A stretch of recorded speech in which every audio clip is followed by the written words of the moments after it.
Hello, this is Victor at restoringmercedes.com. So, what do we have here today?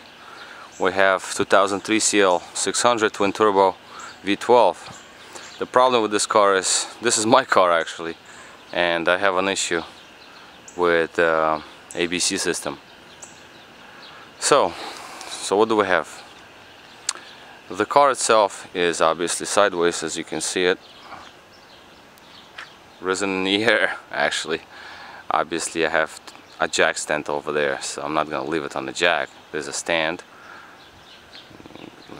Let me show you the stand there, so don't think I'm crazy. And I have another one just in case in the back there. So we have two stands here, and the car is in the air. The reason being is that I needed to raise the engine. So here is another jack to raise the engine, with a piece of wooden block, of course. Let's see if it catches it. Yeah, there it goes. That's a piece of wooden block. You don't want to break your oil pan. Now, the problem, when I got the car, ABC hose, the damper hose from the pipe, from the pump, I'm sorry, the pump damper hose, evil hose. This is just, I don't know, I have no words for it. We'll get to it in a minute. So anyway, it burst. So when I got it back in, new pipe, I realized the pump is dead. Get a new pump, put the pump in, clean this whole engine. This was clean, not like that. This is ridiculous right now. It's all like oily and hydraulic fluid all over the place. We'll get to that in a minute as well. So put the pipe, put the rebuilt pump in there, put the new pipe in, replaced a couple of hydraulic hoses, replaced all the coolant lines because they were saturated with hydraulic fluid. All of that done, put it all back together, clean the engine, perfect clean, and drive it around for like about 7 months. It bursts again. Okay, that was about 3 miles away from home. Drove it back home,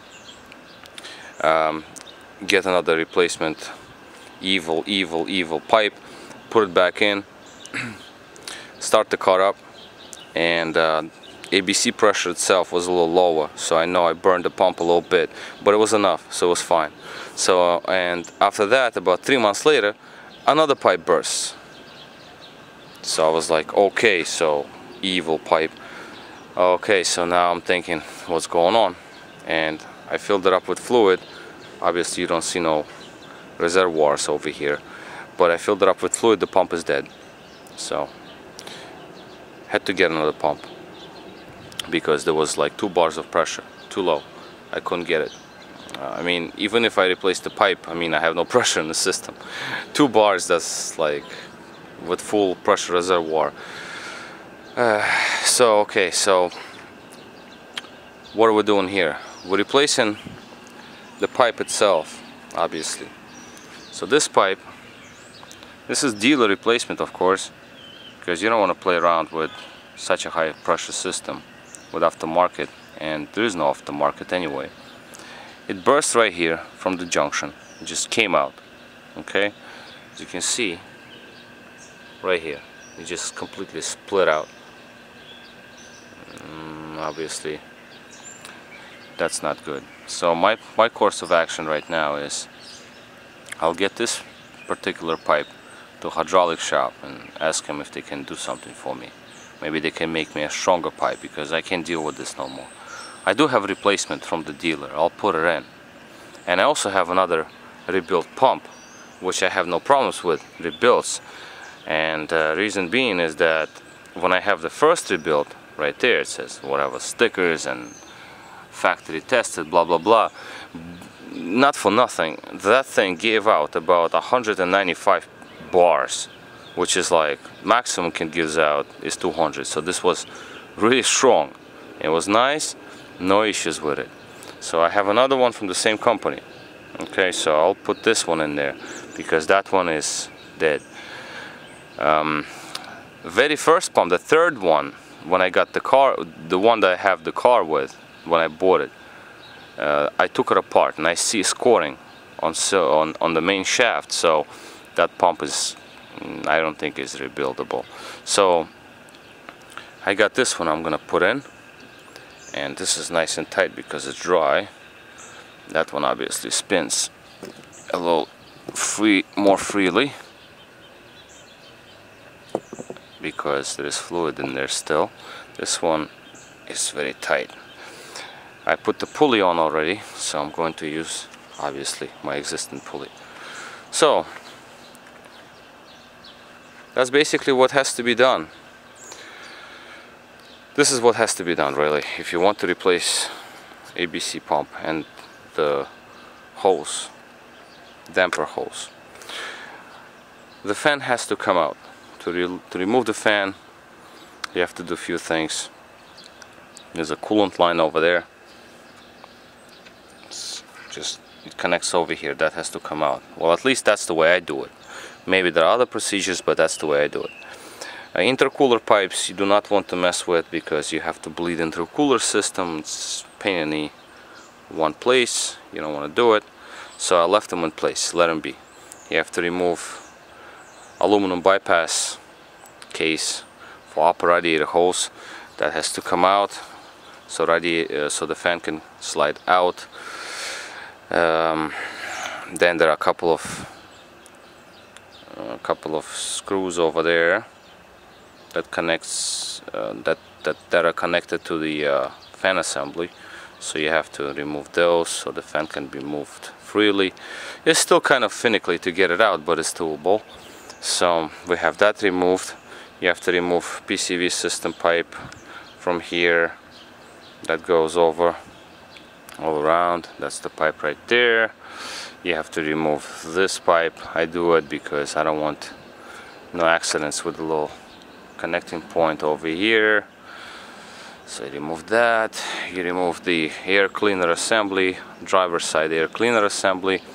Obviously separate vacuum pipe here. You separate the main pressure pipe from ABC system and damper hose that sits on top of it. Power steering, obviously this disconnected. A bottom bolt in the back of the ABC pump is removed, and two front bulbs that go, one goes right there, another one goes over here, right here. Those come out. Both reservoirs, power steering and ABC system reservoirs, they would remain here. They're removed. I removed also ABS system connector. What else? That I've done. So that's basically about all. Yeah, so quite a few hours. It's not a walk in the park, to be honest with you. So, and that's how you do it basically. The engine has to be risen, like I said before, with the jack over here. You just put a piece of block and raise it up, because there is no other ways to get evil pipe out. So for now I'm going to install a brand new dealer replacement, but I'm going to take this to hydraulic shop and see if they can make me a stronger one, because this is ridiculous. I mean, how many pipes do I have to go through and how many pumps do I have to burn? I don't understand this. And I never had any zero errors in ABC system. With Star Diagnostic shows nothing. So I don't think I have a problem with the system. I think there is a problem with these pipes.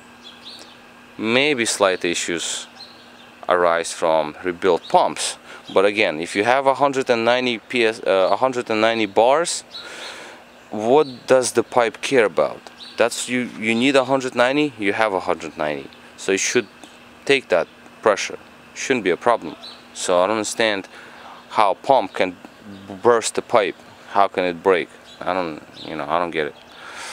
Pressure relief valve worked fine. All the brand new front and rear accumulators and valve blocks, pressure control valve new, and the whole assembly, there is a little valve block with a little sphere, a damper sphere. Maybe I'll replace that just in case, but everything was quiet, more or less. It was working pretty good. So, but pipe still burnt up, like just burst. So again, this is what you do. Raise the car up. This is how it looks. Yeah, it looks terrible, but it's kind of weird looking. The car is sitting on the street like that, and you know, that's bizarre. But that's how I did it. That's how I removed it. Alright, so that's about all. So I'm gonna wrap this up. This is ABC pump replacement, well, removal rather. Kind of like pointers to remove ABC pump. And actually, I'm looking at this pulley now, and this pulley grooves are kind of messed up. That pulley, this pulley has to go, as a matter of fact. It's quiet, but, well, obviously you check stuff. This one is definitely dead. Look at this. This has to go. Look, this is quiet. And this one, dead. So these pulleys to remove and replace. This one is good. Well, you know, you check stuff out when you have fan out, so it's obviously easier to replace those when you have no fan in front of it. Alright, so basically that's about it. I'm gonna start putting pump back into the car with the pipe and everything, and hopefully it'll be alright. And then when I get another replacement, rebuilt kind of damper pipe from hydraulic shop, let's see how it goes. I'll put that in there, and hopefully that will be better. Alright, so this is Victor at RestoreMercedes.com. Thank you for watching.